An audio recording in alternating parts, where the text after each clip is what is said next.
اکثر خواتین یہ کوشچن کرتی ہیں کہ ہم گھر کے بہت کام کاج کرتے ہیں، ہم سارا دن بھاگ دوڑ کرتے ہیں لیکن شوگر کنٹرول نہیں ہوتی ہے۔ ایسے ہی بہت سے مرد حضرات جو اپنے بزنس میں بیزی رہتے ہیں، روزانہ ٹریول کرتے ہیں یا اکثر انڈور ایکٹیویٹی میں لگے رہتے ہیں لیکن ان کی شوگر کنٹرول نہیں ہوتی۔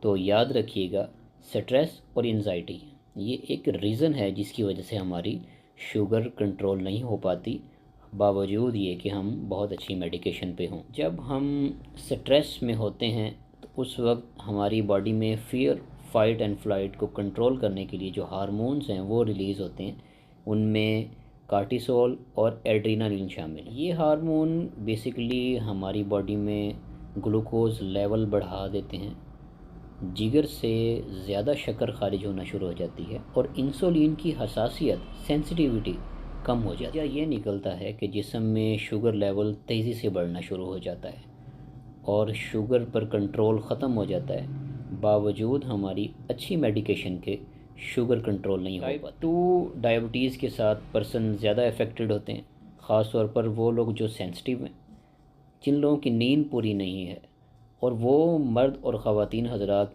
جن پر ورک لوڈ زیادہ ہے، جو بہت زیادہ کام میں بیزی رہتے ہیں اور ان کی کام کی کوئی ٹائمنگ نہیں ہے اور وہ ایکسٹرا ورک کرتے ہیں۔ عبادات، دعائیں اور پراپر میڈیکیشن، ان چیزوں سے آپ اپنی شوگر کو بہتر کر سکتے ہیں اور سٹریس اور انزائٹی کا لیول کم کر سکتے ہیں۔ اپنے ہر کھانے کے 2 گھنٹے کے بعد 10 سے 15 منٹ کی چہل قدمی کریں، واک اور ایکسرسائز کو معمول بنائیں، گہرے سانس لیں، اپنے آپ پر ورک لوڈ کم کریں، رات 7 سے 8 گھنٹے کی نیند پوری کریں، چائے اور کیفین کا استعمال کم کریں۔